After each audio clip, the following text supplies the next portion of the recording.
சேவை, தலைமைத்துவம் மற்றும் சகோதரத்துவம் ஆகியவற்றில் கிட்டத்தட்ட 300 ஆண்டு கால பாரம்பரியத்தை கொண்ட ஃப்ரீமேசன்ஸ் அமைப்பினர் ஆண்டுதோறும் ஜூன் 24 அன்று கடைபிடிக்கப்படும் சகோதரத்துவ தினத்தை கொண்டாடுவதற்காக சென்னையில் ஒன்று கூடினர்.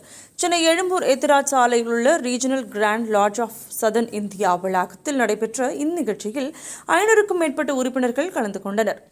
விவேகானந்தர், நேரு, ராஜாஜி உட்பட பல முக்கிய முன்னோடிகள் உறுப்பினராக இருந்த இந்த அமைப்பில் இந்தியாவின் பல முக்கிய துறைகளில் பங்காற்றி வரும் பிரபலங்கள் இன்றும் செயல்பட்டு வருகின்றனர்.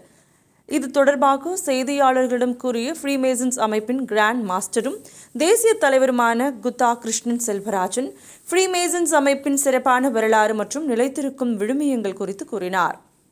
கிட்டத்தட்ட 3 நூற்றாண்டுகளாக உறுப்பினர்களுக்கு வழிகாட்டியதாக திகழும் சேவை, தலைமைத்துவம், தார்மீக விழுமியங்கள் மற்றும் சகோதரத்துவம் ஆகிய கொள்கைகளை இந்த அமைப்பு தொடர்ந்து முன்னெடுத்து வருவதாகவும், சமூக சேவை, தனிப்பட்ட வளர்ச்சி மற்றும் பல்வேறு பின்னணிகளை கொண்டு மக்களிடையே ஒற்றுமையை வளர்ப்பதற்கான தங்கள் உறுதிப்பாட்டை உறுப்பினர்கள் மீண்டும் உறுதிப்படுத்திக் கொள்ளும் ஒரு நிகழ்வாக சகோதரத்துவ தினம் கொண்டாடப்படுவதாக கூறினார்.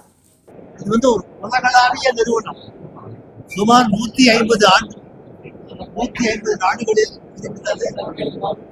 உலகளாவிய அளவில் கிட்டத்தட்ட 35 லட்சம் அங்கத்தினர்கள்.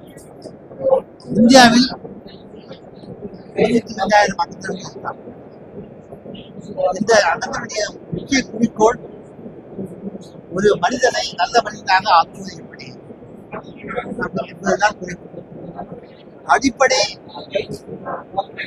தகுதி என்னவென்றால், ஒரு மனிதன் இறைவனை நம்புவதாக நாங்கள் பல சேரிட்டி ஒர்க்ஸ், அதாவது நிறைய பப்ளிக் ஒர்க் நிறைய பண்றோம். இப்போ இன்னைக்கு கிட்டத்தட்ட 75 லட்சம் ரூபாய் work of charities, physically handicapped, முதியோர்